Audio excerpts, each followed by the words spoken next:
Good evening and welcome to the Policy Committee meeting. It's Thursday, May 15th, 2025.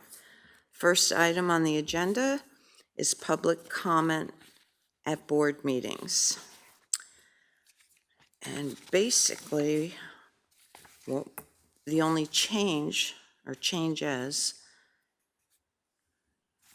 it was, we are moving public comments on agenda items prior to our district business, and public comments on non-agenda items will be moved to after our district business is complete. What do you think of that? I agree. Okay. All right. And the comments for public speakers will be reduced from 5 minutes to 3 minutes so that we can accommodate 10 people rather than 6. You agree with that? I agree with that. I think we do have to see how it goes. I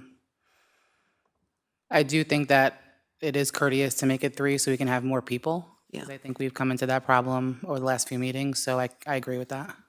Yeah. I was thinking that if anything really required that much time, then they probably should put that in writing and email it to the board if it's a concern that's so extensive.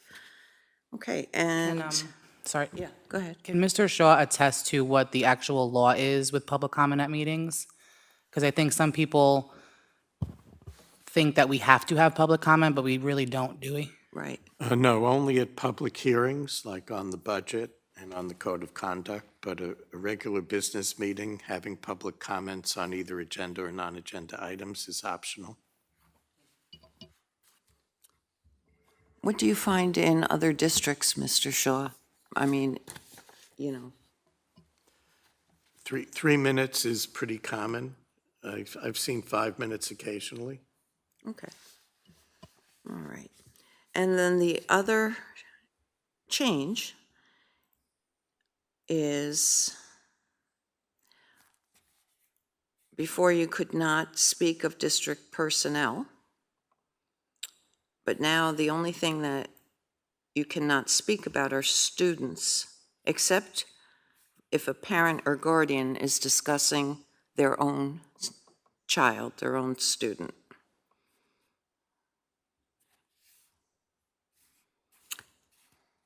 So just to reiterate, it's, people are allowed to speak, but a community member that doesn't have a child here cannot speak on a circumstance unless it's their child. Unless it's their child, Okay. okay? And, okay. And with personnel, that's added in, that's been prohibited to speak about personnel by name, but now this would allow them to.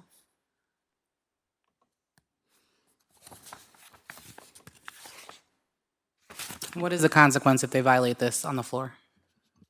No, they could, Well, they wouldn't be, they wouldn't be violating, they'd be allowed to speak about personnel, but if they say something defamatory, they could be liable for defamation. Now, the Board of Ed couldn't be, because if you have a public speaking forum, the law protects the government, but it does not protect the speaker. They go at their own risk. okay. And they were the only changes on public comments, okay?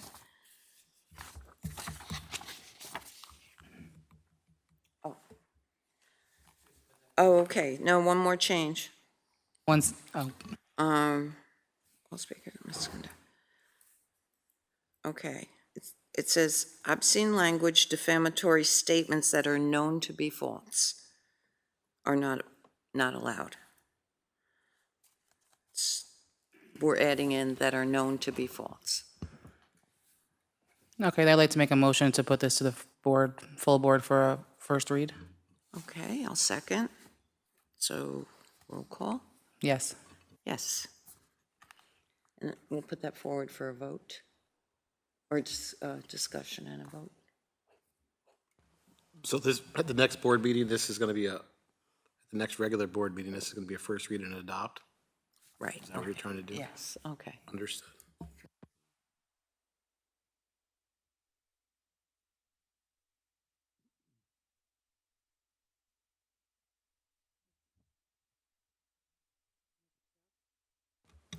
Next up is policy 2245, ex officio student member of the board. All right. Now, do you have anything you want to add to this? So when I read it, it didn't state specifically how this student was going to be picked. So is that a board vote or is that a policy? That's our choice, our pleasure. Okay. So what would you suggest?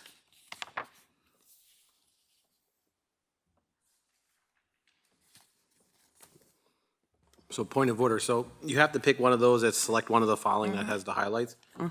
However, you pick it, unless it's the one that says approved by the board. You Right. still have to approve it too, right? Right, So if right. it's approved by like the high school student government, then that also has to then be approved by the board. Oh, okay. So, So those are your 5 choices, so it needs, the policy has, you guys have to outline which one of those 5 is it gonna be. I think they should vote. What do you think? Let's talk about I it. think they should be, we should ask for letters of interest and have it be selected by a majority vote of the board. Would we conduct like interviews?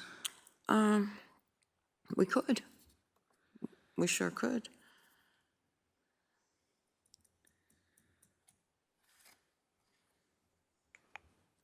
I mean, and also, the law requires that we have one ex officio student board member.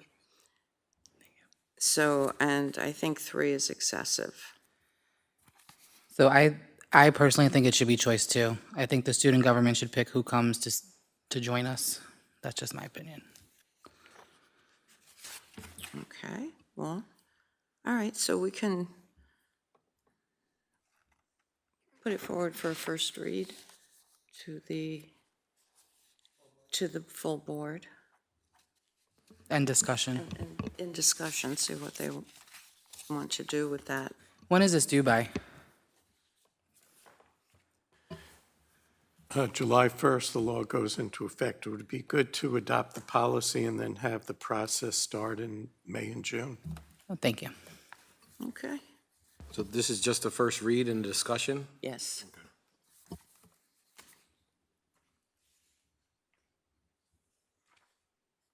Okay. Okay. Okay, next item on the agenda are the 3,000 policy review, NISBA 3,000 policy review. Did you have any questions on any of those? Just on 3100, Okay, I see here that it says we have a minimum contract term of 1 year, but it's not required by law. Should we discuss that now, or because we're in a different situation because we have an acting superintendent?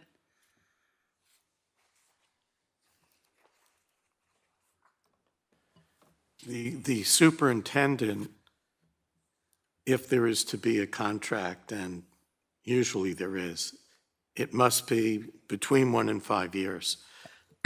For an acting superintendent, that's pretty much done on an ad hoc basis. It's not governed. Okay, thank you. okay, No, that's it. all right. And just again, to reiterate, these were NISBA recommendations, Well, yeah, all of these. With the board lawyer then looking at them too, yeah. okay. That's it, So I have a motion to bring these to the board for a first read and adoption. and I'll second. And then